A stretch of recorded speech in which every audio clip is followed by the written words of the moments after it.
Nous avons un Seigneur qui est merveilleux. Et c'est toujours, bien sûr, avec beaucoup d'émotion que l'on lui rend un culte parce qu'il est réellement bon. Et ce matin, à travers sa parole, j'aimerais continuer dans ce sens et à nous aider les uns et les autres à davantage aimer le Seigneur à travers sa bonté et son amour pour nous. Alors, nous allons lire plusieurs textes dans la parole de Dieu. Un premier texte dans le livre du prophète Ésaïe, au chapitre 55, les versets 6 à 8. Ésaïe, chapitre 55, les versets 6 à 8. Cherchez l'Éternel pendant qu'il se trouve, invoquez-le tandis qu'il est près. Que le méchant abandonne sa voie et le criminel ses pensées, qu'il se convertisse à l'Éternel et il lui fera grâce. Et à notre Dieu, car il pardonne abondamment. Car mes pensées ne sont pas vos pensées et vos voies ne sont pas mes voies, dit l'Éternel. Car autant les cieux sont élevés par-dessus la terre, autant mes voies sont élevées au-dessus de vos voies et mes pensées au-dessus de vos pensées. Et nous lirons second texte dans l'épître de Paul aux Colossiens, au chapitre 3, les versets 13 à 17. Colossiens, chapitre 3, les versets 13 à 17. Revêtez-vous donc comme élus de Dieu, saints et bien-aimés, des entrailles de miséricorde, de bonté, d'humilité, de douceur, de patience, vous supportant les uns les autres et vous pardonnant les uns aux autres. Si l'un de vous a quelque sujet de plainte contre l'autre, comme le Seigneur vous a pardonné, vous aussi faites de même. Mais par-dessus toutes ces choses, revêtez-vous de la charité qui est le lien de la perfection. Et que la paix de Christ, à laquelle vous avez été aussi appelés à un seul corps, règne dans vos cœurs, et soyez reconnaissants. Que la parole de Christ habite abondamment parmi vous, en toute sagesse, vous instruisant et vous avertissant les uns les autres, par des psaumes, par des hymnes, des cantiques spirituels, chantant dans vos cœurs à Dieu par la grâce. Et quelque chose que vous fassiez en parole ou en œuvre, faites tout au nom du Seigneur Jésus, rendant grâce par lui à Dieu le Père. Et un dernier texte dans l'Évangile selon Jean, au chapitre 1er, les versets 29 à 34.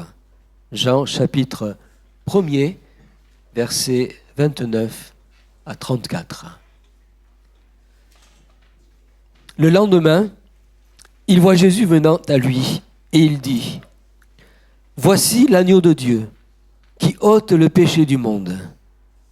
C'est celui dont j'ai dit : Après moi vient un homme qui m'a précédé, car il était avant moi.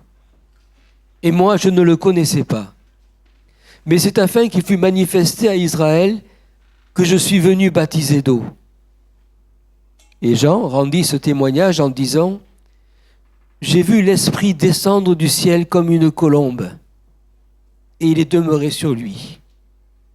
Et moi, je ne le connaissais pas.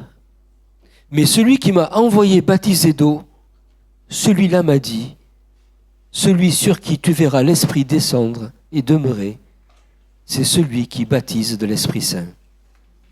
Et moi j'ai vu et j'ai rendu témoignage que celui-là est le Fils de Dieu.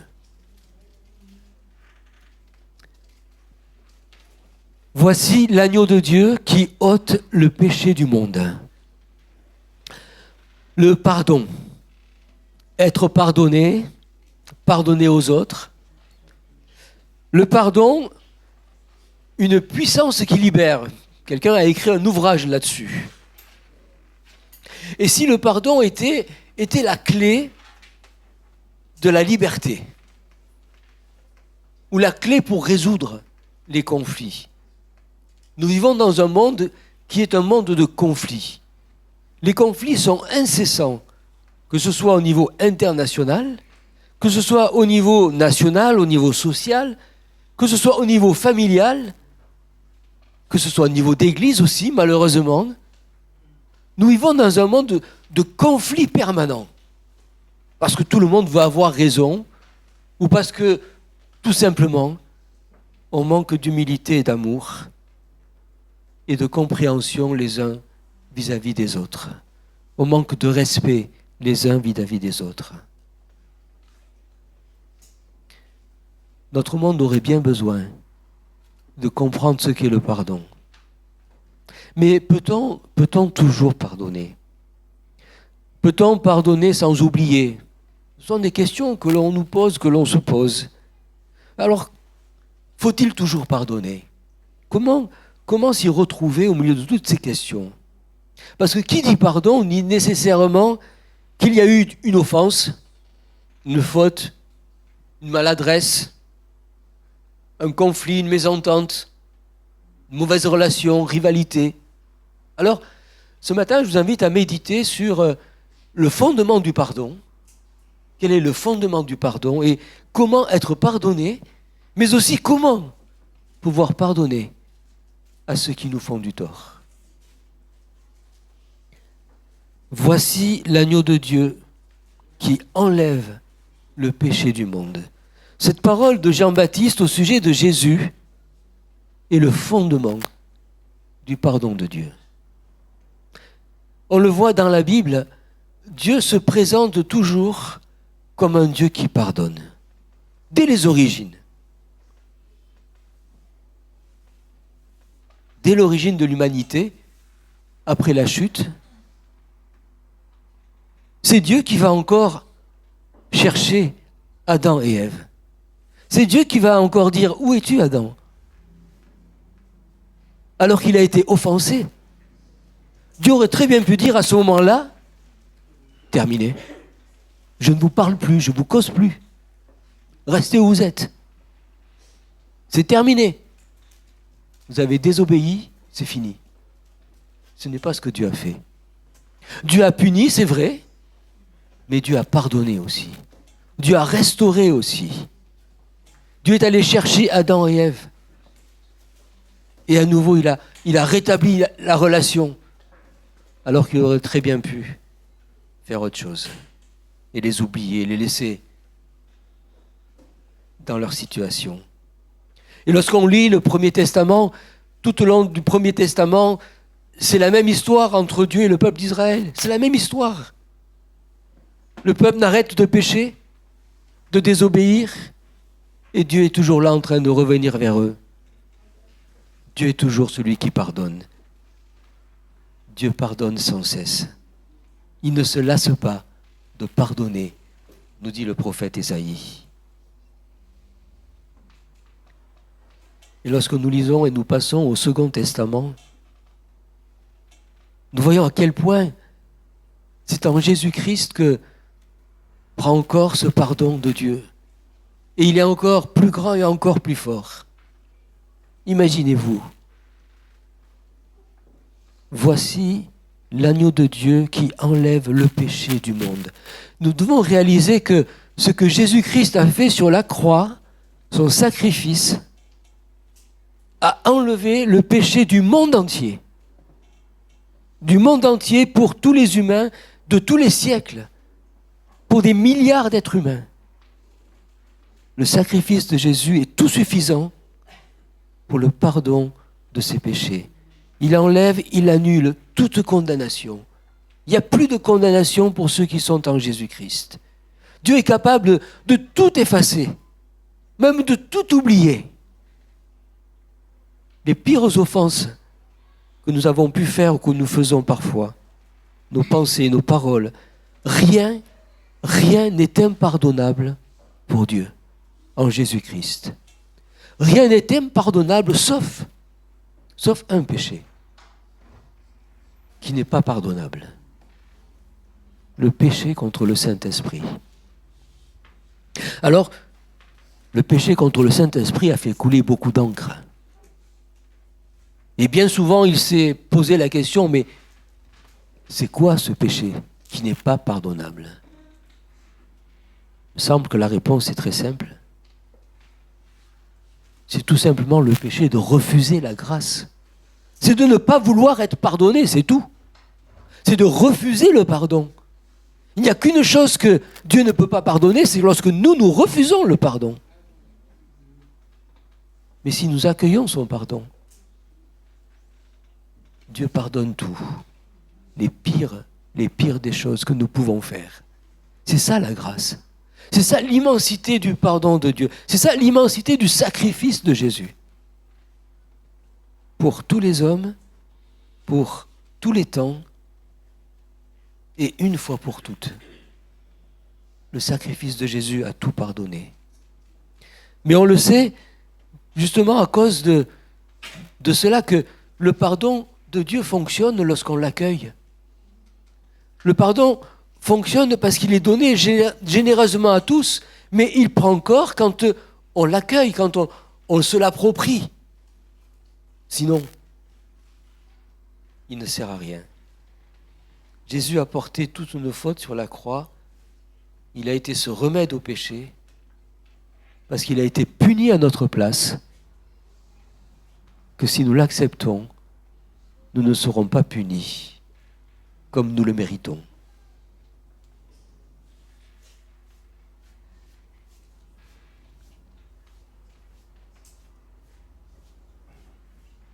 Que le méchant abandonne sa voie. On le voit, le pardon de Dieu en Jésus-Christ fonctionne avec l'accueil, mais aussi avec ce que l'on appelle la repentance. Qu'est-ce que la repentance? Il y a de fausses repentances et il y a de vraies repentances. La fausse repentance est une repentance qui ne consiste qu'à des mots. La vraie repentance, c'est celle qui implique un mouvement, un changement de vie, un changement de pensée, d'attitude, de parole. Que ce soit dans notre relation avec Dieu, que ce soit dans notre relation les uns avec les autres, à ceux que l'on a blessés, à qui nous avons fait du tort peut-être. C'est là que le pardon devient libérateur. Qu'il change les relations, aussi bien vis-à-vis de Dieu que vis-à-vis de nos frères et sœurs. C'est dans le changement, dans ce mouvement d'abandon, tout à l'heure nous avons chanté tout à l'heure, je m'abandonne. La repentance, c'est vraiment un abandon. C'est de dire stop, j'accepte, je reconnais, j'abandonne les mauvaises voies sur lesquelles je me trouve. Et c'est là que Dieu restaure notre relation avec lui et nous remplit de cette paix, une paix au-dessus de tout ce qu'on peut imaginer. C'est dans ce sens que Jean-Baptiste disait à ces personnes qui s'approchaient de lui, qui venaient se faire baptiser par lui, il leur disait, mais il n'était pas gentil avec eux. Hein. Il a des races de vipères. Hein. Produisez des fruits dignes de la repentance. C'est-à-dire que la repentance, elle doit nécessairement occasionner des changements dans nos vies, dans nos pensées. Il y a tant de fausses repentances aujourd'hui. On demande pardon à Dieu, mais on n'est pas gêné de continuer à pécher. Parfois même de plus en plus, puisque Dieu pardonne. N'est-ce pas? Cette erreur, c'est une erreur déjà qui existait dès le 1er siècle. L'apôtre Paul en parle. L'apôtre Paul parle des gens qui disaient, puisque Dieu pardonne, alors on n'a qu'à faire ce qu'on veut, quoi. C'est fini, quoi. Donc, c'est là où il dit, mais non, mais vous n'avez pas compris. Vous n'avez pas compris. C'est pas parce que Dieu pardonne et qu'il ne se lasse pas de pardonner qu'on va pécher. En agissant ainsi, il me semble que on oublie deux choses essentielles. La première chose essentielle que l'on oublie, c'est que tout péché entraîne des conséquences. et que parfois même le péché peut être pardonné, mais les conséquences demeurent, suivant la situation. Une première chose qu'il ne faut jamais oublier. La seconde chose qu'il ne faut jamais oublier aussi, lorsque on pêche, c'est de savoir que le péché peut devenir un esclavage pour nous. Et aujourd'hui, on le voit, on parle beaucoup des addictions qui envahissent nos vies, qui envahissent la vie de tant de gens, qui rendent esclaves tant de gens. Le péché n'est pas neutre. Dieu pardonne, oui, pas de souci là-dessus. Mais soyons vigilants. Parce que justement, ce n'est pas neutre. C'est le malin qui nous pousse dans ces retranchements, qui nous pousse dans ces voies dans lesquelles on peut se perdre. Il me semble qu'il en va de même aussi dans nos relations les uns avec les autres, dans nos relations sociales, nos relations familiales. Le pardon, la repentance doit s'accompagner de changements. C'est lorsqu'il y a des changements d'attitude que la restauration peut venir. La véritable repentance est une grâce. Demander pardon à quelqu'un que l'on a blessé ne sert à rien si on ne change pas d'attitude.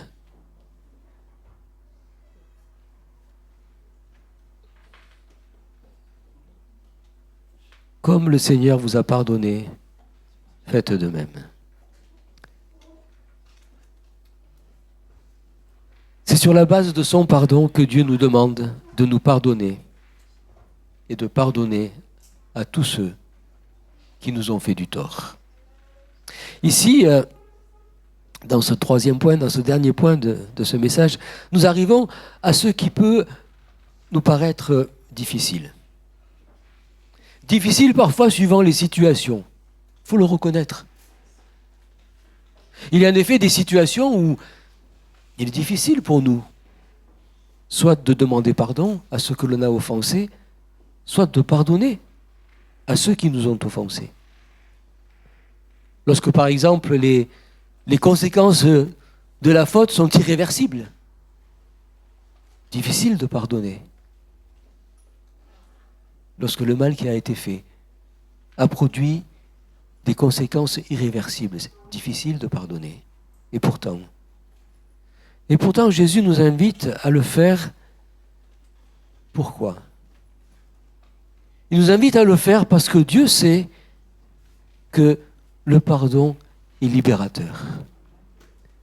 Dieu sait que si nous refusons, le refus du pardon nourrit de l'amertume, du rejet, de la victimisation, du désir de vengeance, tant de choses qui empoisonnent nos vies, qui enlèvent la paix et pire encore, qui peut aller jusqu'à troubler notre relation avec Dieu. C'est la raison pour laquelle le Seigneur insiste beaucoup dans sa parole sur ce point-là. Et qui va même jusqu'à nous dire, oui, il faut pardonner même à nos ennemis. Il faut aimer même nos ennemis. C'est fort. Et pourtant, c'est à cette condition que nous pouvons être libérés de tout ce qui nous oppresse. Alors, si nous devons reconnaître, et moi le premier, qu'il est difficile et très compliqué de pardonner comme Dieu nous a pardonné. Mais dans ce texte que nous avons lu, il y a une espérance. C'est que Dieu nous a donné son esprit pour le faire. Dieu n'est pas venu dans ce monde, dans Jésus-Christ, seulement pour nous sauver. Il est venu aussi pour nous baptiser dans l'Esprit Saint. Jésus, c'est celui qui baptise dans l'Esprit Saint. Et Jean-Baptiste le dit, moi j'ai vu l'Esprit descendre et celui qui m'a envoyé m'a dit, tu vois, celui sur qui tu vas voir l'Esprit descendre, celui-là, Jésus, il baptise dans l'Esprit Saint. Et nous ne devons pas oublier cette réalité que, au-delà du salut, Dieu nous a donné son esprit en Jésus-Christ. Dieu n'a pas seulement pardonné toutes nos fautes et tous nos péchés, mais en plus de cela, il nous a donné son esprit afin que nous aussi nous puissions lui ressembler et aller pardonner aussi à ceux qui nous ont offensés. À pouvoir vivre cela, à être libérés de tout ce qui nous oppresse. Le Saint-Esprit nous a été donné pour que nous puissions faire tout ce qui est humainement impossible à faire. Et je crois que dans certaines situations, humainement, il est impossible de pardonner à qui que ce soit ou dans les torts que l'on nous a faits. Il est impossible humainement. Mais cela est seulement possible par l'Esprit de Dieu. Ce n'est ni par la puissance, ni par la force, mais c'est par mon esprit, dit le Seigneur. Zacharie 4, verset 6. Alors demandons-nous aussi cette aide de l'Esprit Saint dans nos prières. Ne nous privons pas de l'aide de l'Esprit Saint afin de pouvoir vivre pleinement non seulement le pardon que Dieu nous a donné, mais le pardon que nous pouvons donner aussi à tous ceux qui nous entourent et même à ceux qui nous font du tort. Que Dieu nous accorde la grâce d'être généreux dans le pardon. Et nous verrons combien de riches bénédictions découlent de cette attitude-là. Voici l'agneau de Dieu qui enlève le péché du monde. J'aime bien cette phrase, cette parole. Parce qu'elle nous rappelle que Jésus est l'agneau qui a été sacrifié et qu'il a ôté le péché du monde entier, que personne ne peut être exclu de ce pardon. C'est extraordinaire. On n'imagine pas l'immensité, la puissance et la force de la croix. Le changement que cela a opéré pour l'histoire du monde. Dieu ne se lasse pas de nous pardonner. Dès les origines, il a pardonné la désobéissance, comme aujourd'hui il la pardonne. Son sacrifice nous libère et nous accorde sans cesse la grâce et la paix. Alors, accueillons pleinement ce pardon. Et peut-être si nous ne l'avons jamais accueilli, peut-être accueillons-le aujourd'hui, je ne sais pas, je ne vous connais pas tous. Mais si vous n'avez jamais accueilli ce pardon, accueillez-le aujourd'hui. C'est un pardon qui est offert à tous. Et soyons reconnaissants pour cela. Et puis que Dieu nous apprenne et nous conduise dans une véritable repentance aussi. Afin que de jour en jour, nous puissions être transformés à l'image de Jésus-Christ. Nous devons être transformés. C'est ça le but de notre vie chrétienne, de notre louange, de notre adoration. De venir dans un culte, c'est que Dieu nous transforme. C'est que, année après année, nous puissions avancer, progresser et ressembler toujours plus à notre Seigneur Jésus-Christ. Et pour y arriver, il faut toujours passer par la repentance, changer nos attitudes, nos pensées, et nous laisser remplir, baptiser par l'Esprit Saint, afin de vivre de véritables relations les uns avec les autres dans l'Église, mais aussi dans nos familles, et aussi dans la société dans laquelle on est, avec nos collègues de travail ou nos voisins. Oui, c'est de cette façon que nous pouvons témoigner, éclairer le monde. C'est en nous comportant autrement que nous pouvons donner ce témoignage.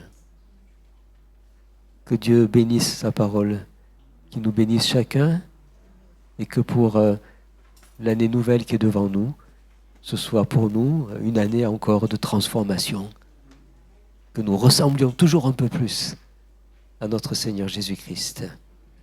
Amen. Je vous invite à prier.